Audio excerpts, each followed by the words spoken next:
오늘 우리에게 주신 하나님 말씀 함께 봅니다. 로마서 4장 16절의 말씀입니다.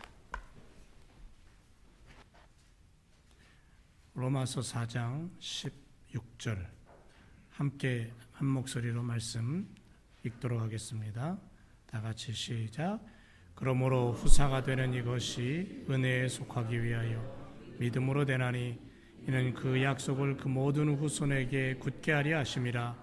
율법에 속한 자에게뿐 아니라 아브라함의 믿음에 속한 자에게도니 아브라함은 하나님 앞에서 우리 모든 사람의 조상이라. 아멘. 보스턴에서 공부하는 혁이도 오랜만에 왔네.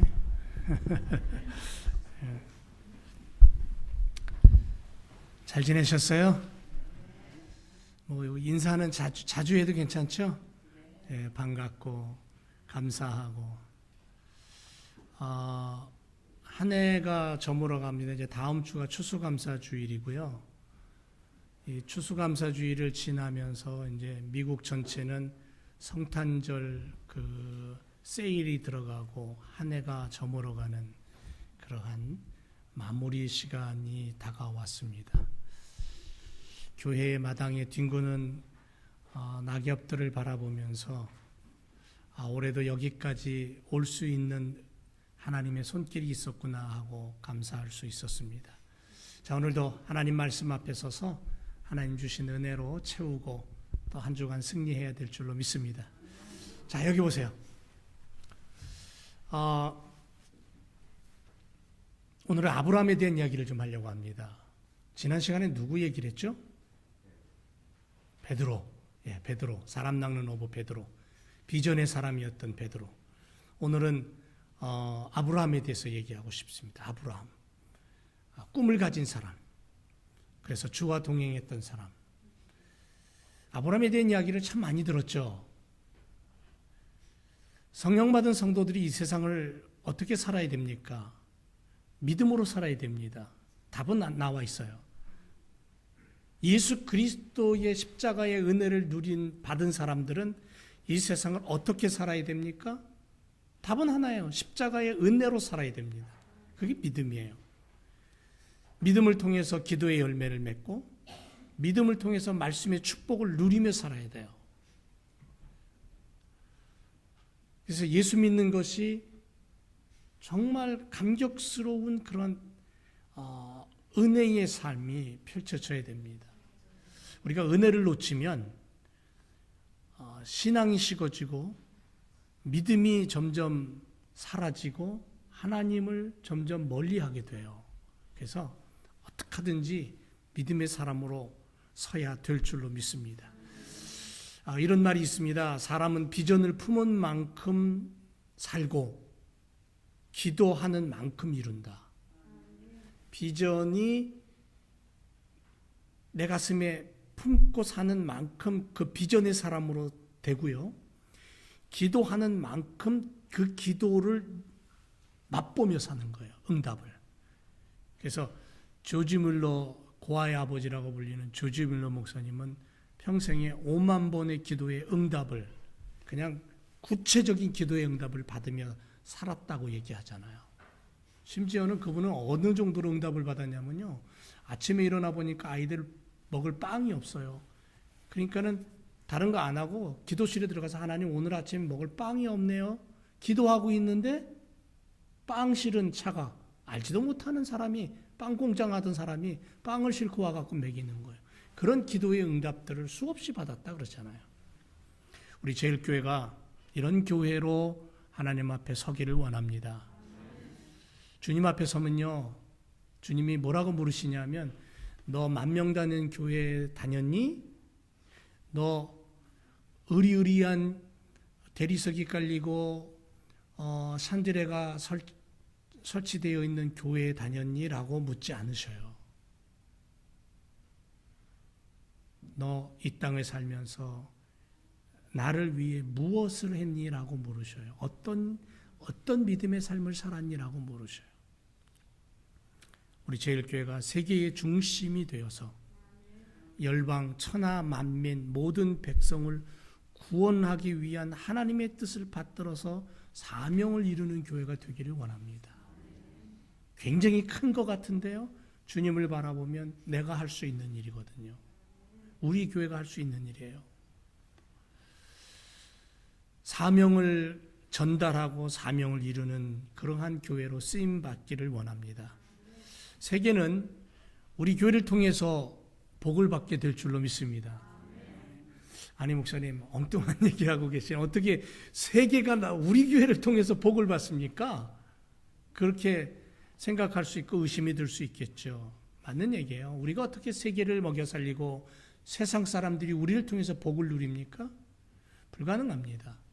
그런데 성경을 들여다보니까 성경의 하나님은 우리에게 그걸 요구하고 계세요. 너를 통해 천하 만민이 복을 받을 거야.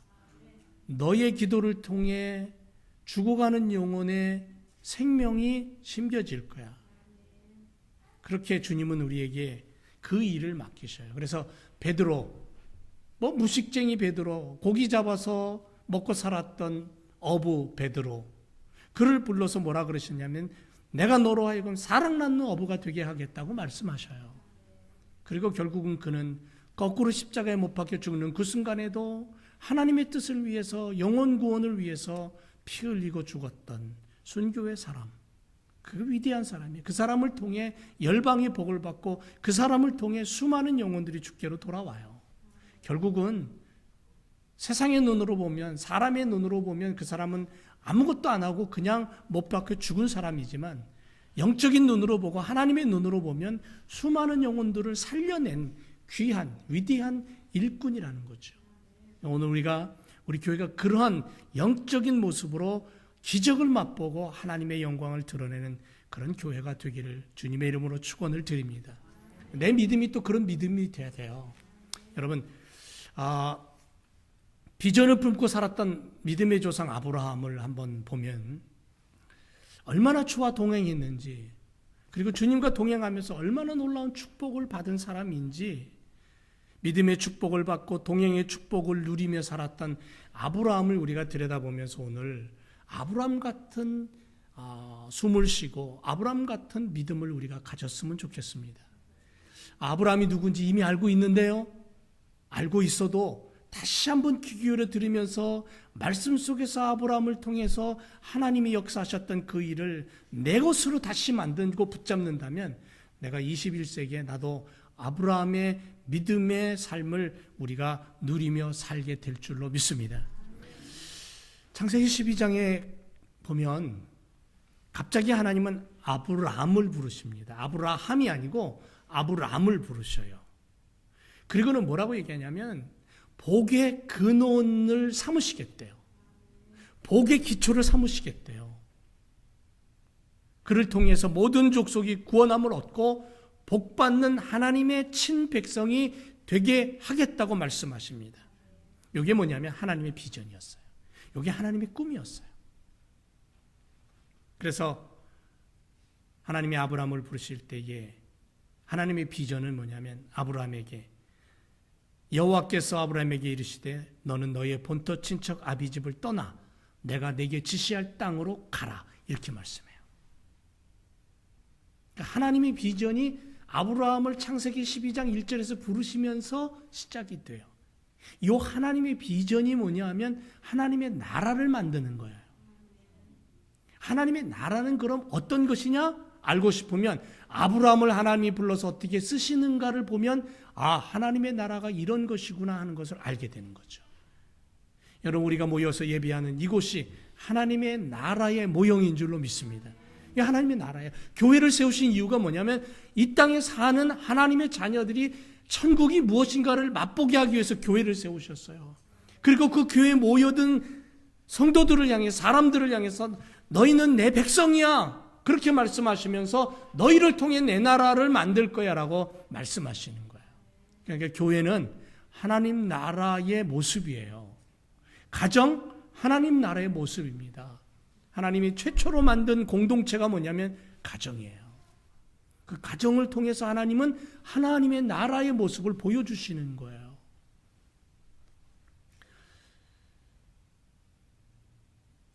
창세기 12장 1절에서 아브라함을 부르시면서 너희의 본토 친척 아비집을 떠나라 했을 때에 이 명령의 성격이 무엇이냐 하면 믿음의 세계입니다. 믿음의 세계.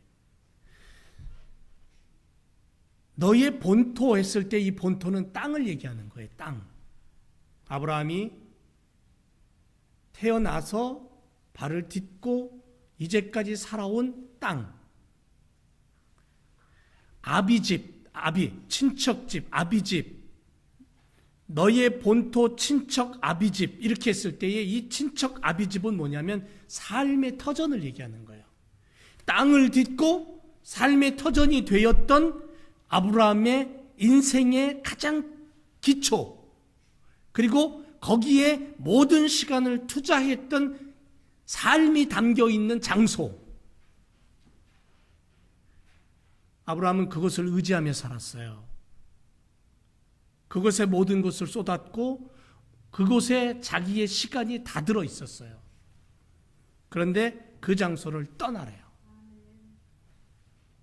삶의 터전이고 기초인 이곳은 아브라함에게서는 생명과도 같은 안식처 아닙니까? 안식처. 제가 미국 처음 와서 뉴저지에서 한 9개월, 10개월 살다가 12월 25일 날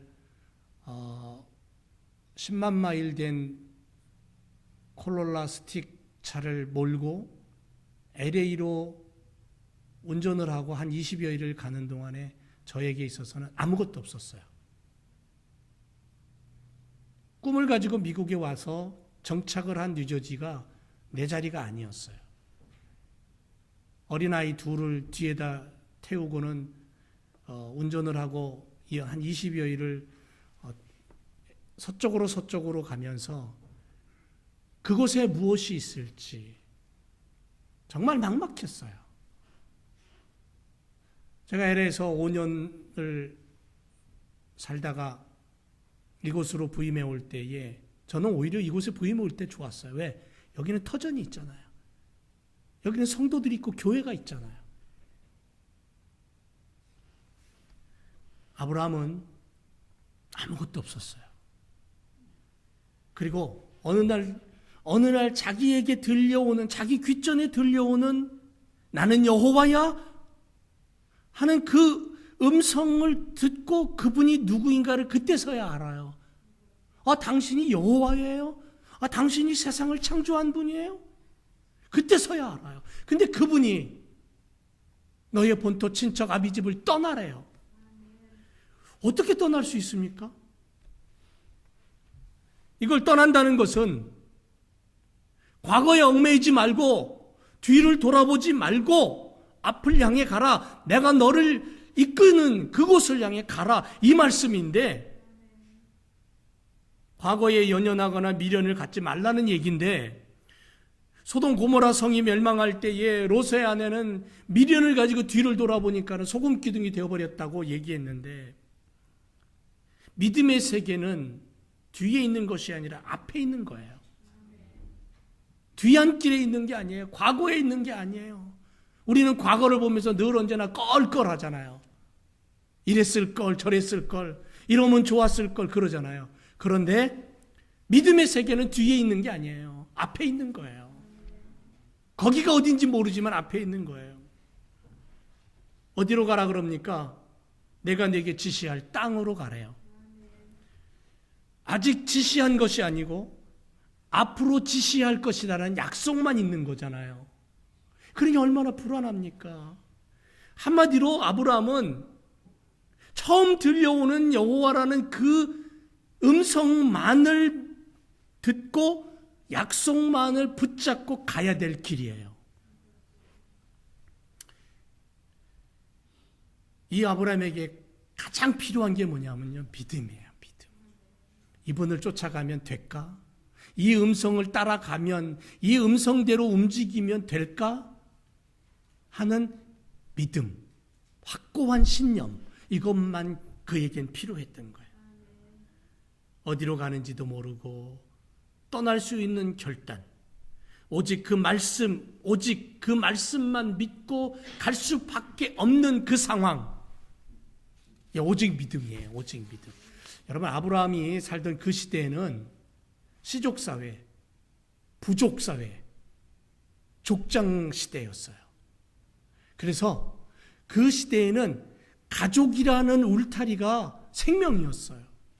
가족을 벗어나고 그 집단을 벗어나면 죽음이에요. 막막해요. 아무것도 없어요. 그러던 시절에 내 본토, 친척, 아비지, 너의 삶의 터전, 너의 인생이 묻어있는 곳을 떠나라? 막막한 거예요. 그 이야기는 뭐냐면 믿음의 세계는 뒤에 있지 않다는 거예요. 믿음의 세계는 앞에 있고 내 인생은 오직 믿음으로만 가능하다라는 것을 성경은 우리에게 얘기하고 있는 거예요. 아브라함은 바로 그것을 깨닫고 움직인 거죠. 여러분, 종교개혁자의 선봉이었던 마틴 루터는 가장 처음으로 강조한 게 뭐냐면 오직 믿음이었어요. 오직 믿음. 오직 믿음. 세상의 물질과 권력과 쾌락이 앞서는 그러한 곳에서 신앙이 아니라 오직 믿음으로. 쾌락의 신앙도 아니고 물질의 신앙도 아니고 권력의 신앙도 아니라 오직 믿음. 믿음으로만 가능하다라는 것을 외쳤던 중세 종교개혁자의 모습들을 우리는 기억합니다. 하나님은 구속사의 출발점에서 아브라함이라는 사람을 믿음의 세계로 부르시고 계신 거예요. 지금 21세기 여러분 한번 생각해 보세요. 전 세계가 흘러가는 경제의 흐름 또는 문화의 흐름, 정치적인 흐름이 어디로 가고 있는가? 힘 있는 자로 가고 있고요. 권력을 가진 자로 가고 있고요. 세상의 힘은 물질로 흘러가고 있고요. 돈을 가진 자가 세상을 지배하는 그런 시대로 흘러가고 있는 이 시점에서 과연 하나님은 우리를 어디로 부르시고 계시는가? 하나님이 믿음의 자녀인 성도들을 어디로 끌고 가고 계시는가를 우리는 기도하면서 믿음의 눈으로 그 하나님의 손길을 바라봐야 돼요.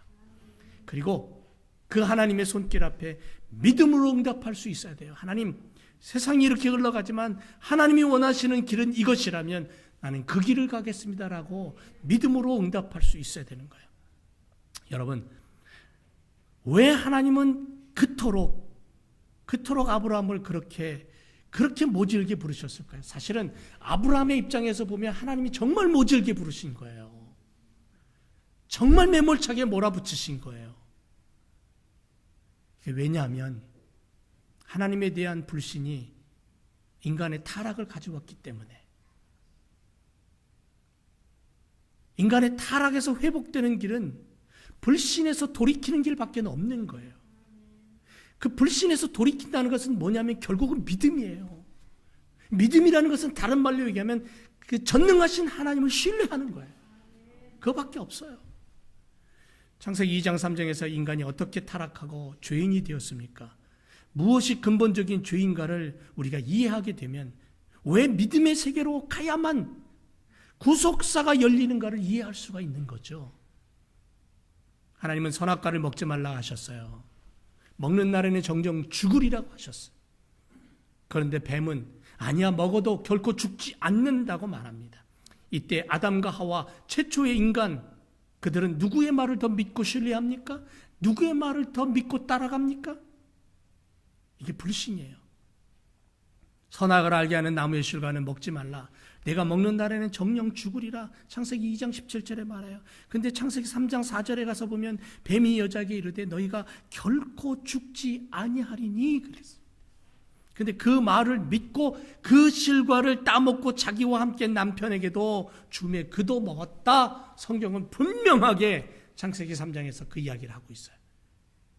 아담과 하와는 하나님의 말씀을 따르는 것보다 뱀의 말, 사탄의 말을 따라갔다는 것, 더 좋아했다는 거죠. 이게 불신이에요. 이게 어둠이에요. 아담과 하와는 뱀의 말을 믿는 대신 하나님의 말씀을 불신함으로 타락의 길을 걷게 되었다라는 이 사실, 하나님의 말씀에 대한 불신, 그것이 근본적인 죄의 뿌리라는 거예요. 그러므로 구원은 하나님 말씀에 대한 믿음으로만이 회복될 수 있어요. 믿음으로만이. 그래서 종교개혁자들도 오직 믿음으로만이, 오직 말씀으로만이 그렇게 외친 거예요.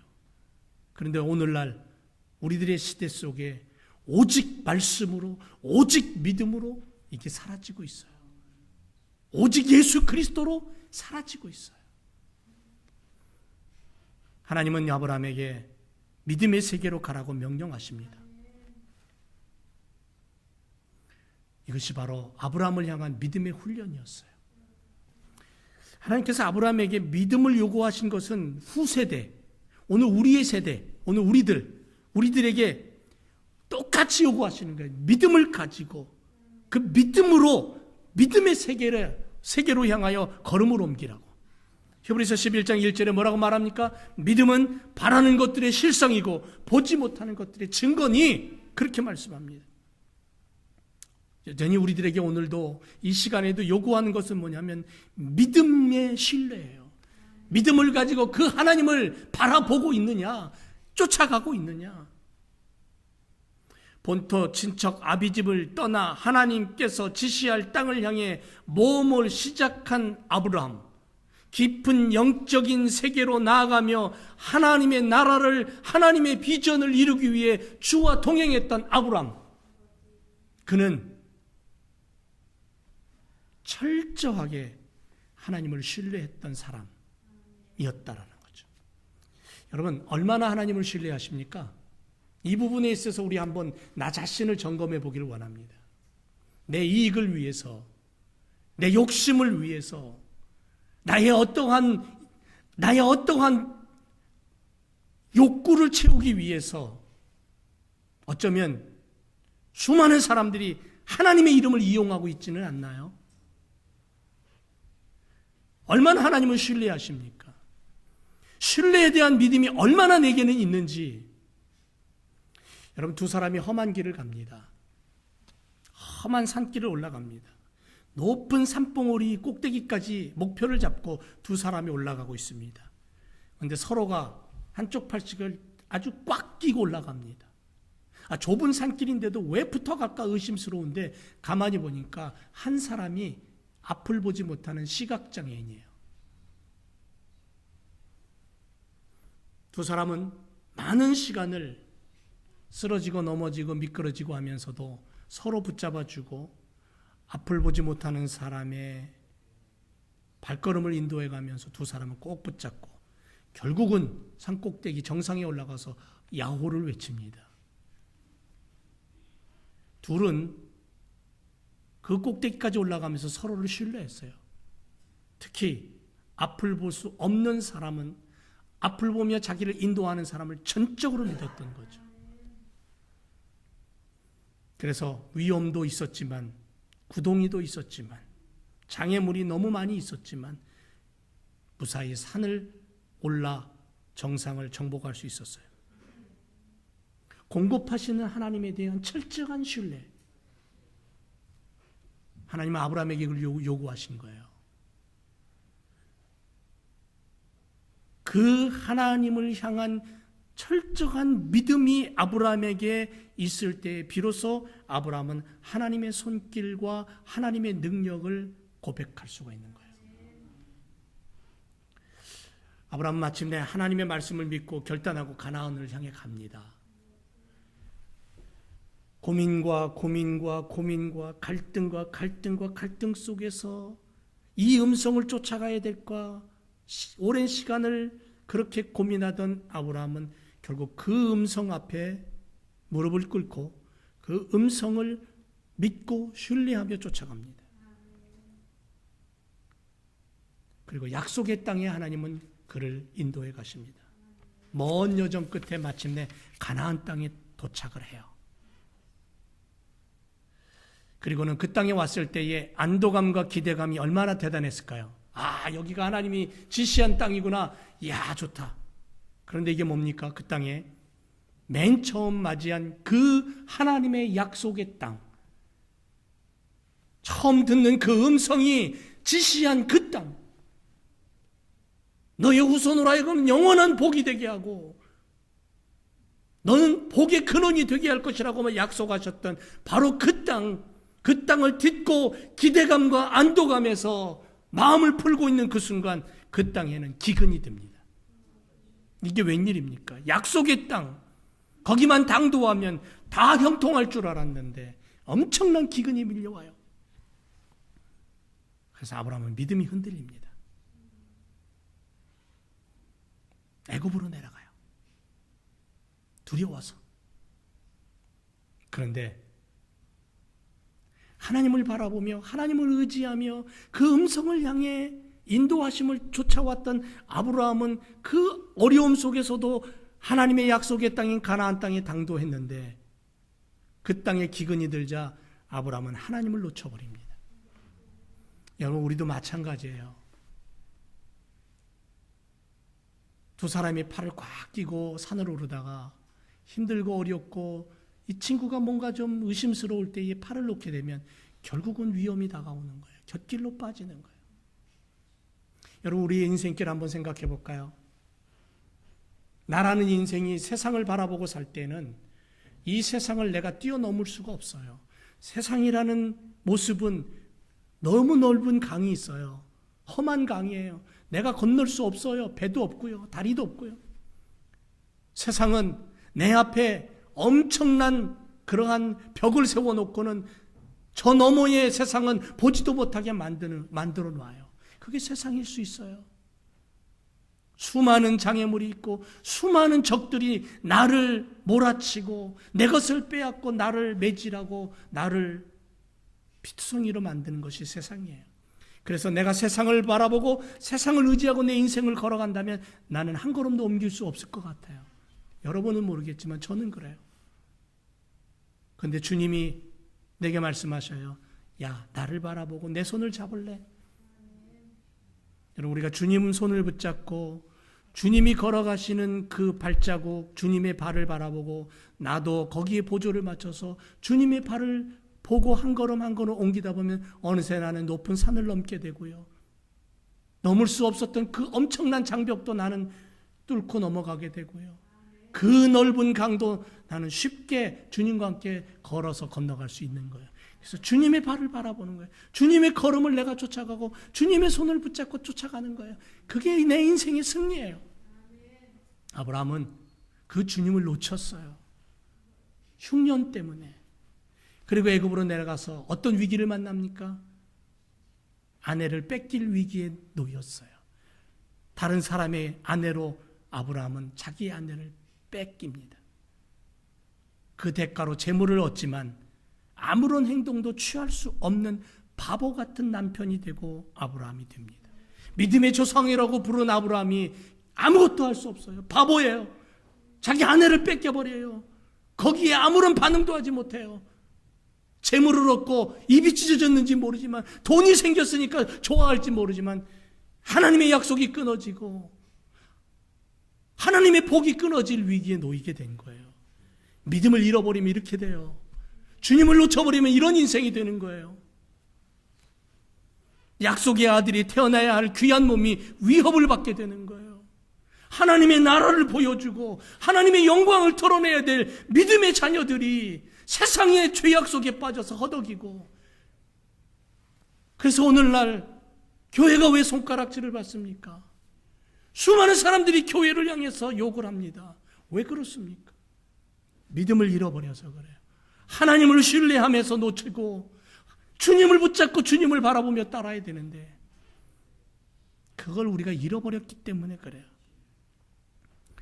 그런데 놀라운 것은 하나님은 그 순간에도 하나님은 우리를 놓지 않는다는 거죠. 이 참 놀라운 거예요. 빼앗가버린 아내를 하나님은 하나님의 능력으로 되찾아서 아브라함에게 주십니다. 그리고는 야 이놈아, 다시는 네 아내 뺏기지 마. 네 아내를 통해 나의 비전이 있어. 하나님 그렇게 말씀하시는 것 같아요. 하나님의 신실함이, 하나님의 거룩함이, 하나님의 약속하심이 그 위기 속에서도 벗어나게 하셔요. 구원해 주셔요. 그 위기를 막아주시고 벗어나게 하시고 가나안으로 다시 돌아오게 하시잖아요. 창세기 12장에 그 이야기가 너무 자세하게 나와요. 사랑하는 제 교성들 여러분, 우리 인생길에 시각장애를 가진 사람처럼 방황하는 우리들, 우리의 자녀들, 우리의 이웃들, 우리의 한쪽 팔을 굳게 잡고 길을 인도하시는 주님과 동행하며 그 하나님을 철저하게 신뢰하고 믿고 따라가는 그러한 우리들의 인생이 되어야 될 줄로 믿습니다. 나의 걸음 하나하나를 인도해 가시는 그 주님의 그 인도하심을 내가 신뢰하며 쫓아가야 돼요. 그거밖에 없어요, 우리 인생은. 그럴 때에 우리는 정말 짜릿한 기적을 맛보고 콧노래를 부르는 인생이 될 줄로 믿습니다. 왜 맨날 내 인생은 왜 이렇게 지지리도 못났고 고통스럽고 이렇게 꼬이고 어려워.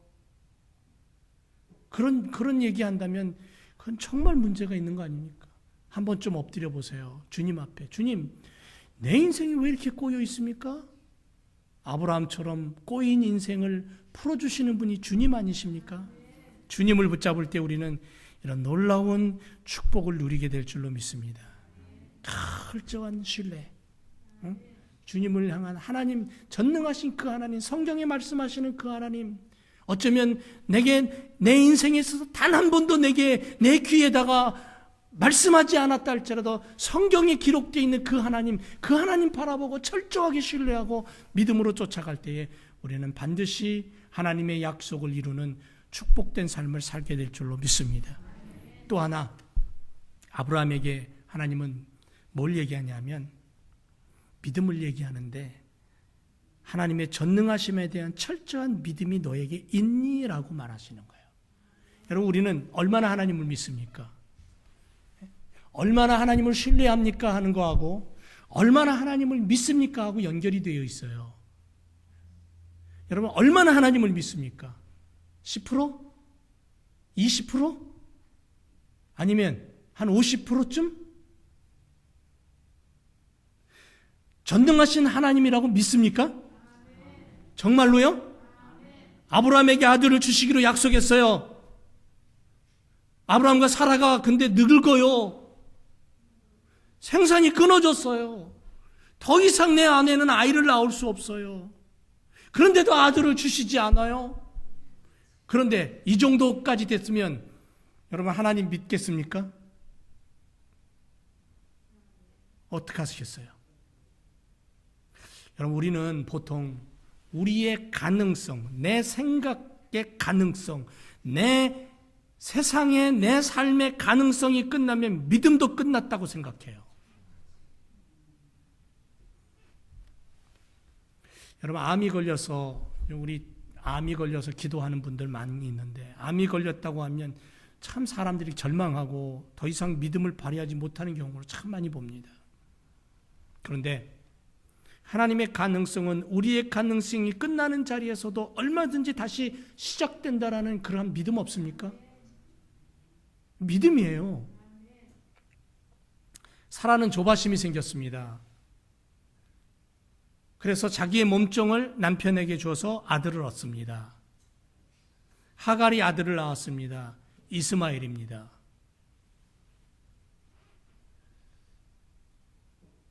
그런데 이것이 하나님에 대한 불신앙의 행위가 되었어요. 하나님이 노여워하십니다. 그래서 하나님이 아브라함과 대화를 단절해 버리십니다. 얼마 동안? 13년 동안. 하나님의 방법이 아니에요. 나이 때문에 하나님의 능력이 없다? 하나님이 일을 못하신다? 아니요. 우리가 얼마만큼 하나님을 믿느냐가 더 중요한 거 아니에요? 아브라함이 이스마엘을 낳은 후 13년 동안 하나님은 아브라함에게 나타나지 않아요. 13년 만에 비로소 하나님이 당신의 분을 누르고 아브라함을 찾아와서 책망합니다. 뭐라고 말씀하시냐면, 아브라함아, 나는 너에게 전능한 하나님이다. 너는 내 앞에서 완전히 행하라. 13년 전에 하갈을 통하여 이스마엘을 낳은 것은 전능한 하나님을 믿지 못한 불신앙이라는 거예요. 근데 하나님은 그 이스마엘로 축복을 하셔요. 근데 그것 때문에 지금 중동의 문제, 모슬렘의 문제, 모슬렘이 지금 21세기 기독교를 가장 위협하고 있어요. 이 문제가 생겨나는 거예요. 아브라함의 장자가 이스마엘이라고 지금 주장해요. 모슬렘에서는. 우리는 이삭이라고 얘기하잖아요. 아브라함의 대를 이은 이삭. 근데 아니에요, 저쪽은. 여러분, 우리의 믿음은 어떻습니까? 사랑하는 제1교회 성도 여러분, 하나님이 전능하신 하나님이라고 믿으십니까? 전능하신 하나님에 대한 믿음을 행사하기를 원하십니까? 내가 숨어서 하는 별 대수롭지 않는 일들까지도 하나님께서 관심 두고 계시다라는 생각을 우리는 해야 될 줄로 믿습니다. 하나님을 믿는 우리가 내가 하는 행동 하나하나가 하나님이 요구하시는 것과는 별개라고 생각한다면 잘못된 거예요. 정말 하나님이 전능하신 하나님이라고 믿는다면 우리는 그 하나님을 향해 1.1핵이라도 두려운 마음으로 하나님을 바라보며 하나님 앞에 엎드려야 됩니다. 아브라함이 실수한 것을 우리는 다시는 실수하면 안 되겠죠. 병을 위해 믿음으로 기도하고 안수받고 전능하신 하나님 그분 앞에 요구하고 믿음대로 될지어다 말씀하신 그 말씀대로 믿고 믿음대로 행하고 믿음으로 기도하고 돌아서서 여전히 원래의 마음과 생각으로 행동한다면 하나님 앞에서는 믿습니다 해놓고 돌아서서는 글쎄요 하면 그건 하나님이 아니라는 거죠. 전능하신 하나님을 믿고 신뢰하는 모습이 아니다라는 거예요. 여러분, 오래전에 제가 이런 얘기했습니다만 아주 오래된 책인데요. 급하고 강한 바람처럼이라는 멜 텔리라가 쓴 책이 있어요. 기회가 되면 한번 읽어보세요. 그 책 속에는 상상할 수 없는 기적과 이적을 얘기해요. 하나님의 능력, 전능하심을 얘기해요. 제가 아는 목사님이 그 책을 가지고 읽다가 서재에다가 책상 위에다 뒀는데 고등학교 다니는 아들이 수능을 앞두고 밤잠을 설치고 위는 쓰리고 아프고 먹는 건 소화가 안 되고 그러다가 문득 아버지 서재 위에 있는 책상 위에 있는 이 책을 발견하고는 무심코 책을 펼쳐서 한 대목을 읽는데 놀라운 일을 읽은 거예요. 경험한 거예요. 완전히. 그 책 속에 있는 그 내용이 자기의 마음을 찌른 거예요. 그리고는 하나님 앞에 그 순간에 무릎을 꿇었어요. 하나님, 이 책이 사실이라면 이 책 속에 있는 그 내용대로 하나님이 지금도 역사하신다면 내게도 역사해 달라고. 내 아픈 위를 좀 고쳐달라고. 고침 바닷가 한번 가득해요. 예? 그 다음날 깨끗해졌어요. 놀라운 일이 벌어지는 거예요. 전능하신 하나님, 어린아이같이 믿고 사모하며 하나님 앞에 엎드려 부르짖고 믿음으로 하나님을 붙잡으며 하나님 그 기도 응답하신다는 거예요. 예나 지금이나 그 하나님 동일한 하나님이기 때문에 그 하나님을 우리가 오늘도 붙잡고 그 하나님 앞에 나아가서 믿음은 바라는 것들의 실상이라 그랬어요. 믿음은 바라는 것들의 실상이다. 보이지 않는 것들의 증거다. 그렇게 말씀하시는 히브리서 11장의 말씀을 믿고 믿음의 사람이 되시기를 주님의 이름으로 축원을 드립니다. 믿음의 사람, 철저한 하나님을 향한 신뢰의 사람. 그 다음에 마지막으로 아브라함에게 하나님이 요구하신 건 뭐냐면 믿음의 조상이 되기 위한 과정을 요구하신 거예요. 그게 뭐냐면 헌신입니다. 철저하게 하나님을 신뢰했다면, 그리고 철저하게 하나님, 전능하신 하나님을 믿고 따라갔다면 그 다음에는 철저한 헌신이 필요하다는 거예요. 아브라함은 불신으로 하갈을 통해서 이스마엘을 생산했으나 하나님의 약속의 신실성은 사라를 통한 아들이었어요. 그래서 창세기 17장에 보면 하나님이 아브라함을 불러서 말씀하십니다. 99세 때에 그를 만나서 하나님은 다시 한번 아브라함에게 말씀하십니다. 뭐라고 말씀하시냐면 너는 이제 너희 이름이 아브람이 아니고 아브라함이야. 그 의미는 뭐냐면 아브라함이라는 것은 모든 민족의 아비, 모든 자녀의 아비, 믿음의 조상으로 하나님이 아직 못을 박는 거예요. 그래서 아브라함, 내 아내는 사레, 아주 그냥 못을 딱 박아버리시는 거예요. 열국의 아비, 열국의 어미, 그리고는 100세의 아들을 주셔요.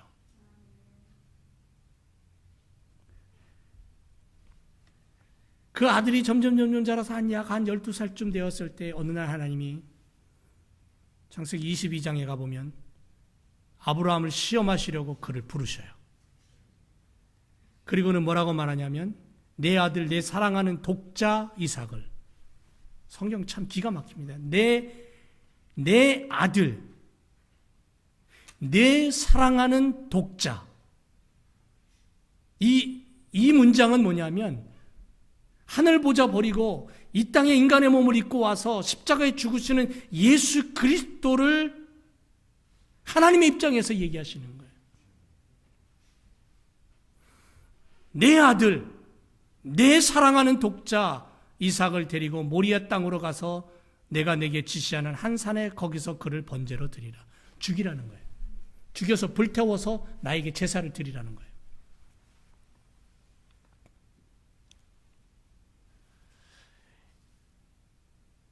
이 모리아 산은 아브라함이 이삭을 제물로 바치라고 명령한 그 산은 과거의 시간으로 다시 흘러 들어가면 그 산에서 예수 그리스도께서 십자가에 죽으셔요. 역사적으로 그렇게 연결이 됩니다.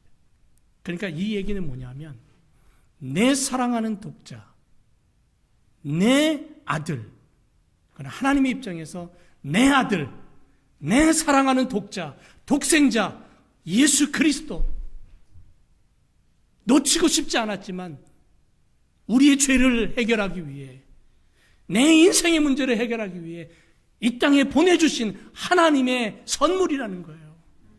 하나님의 뜻이라는 거예요. 하나님의 꿈이라는 거예요.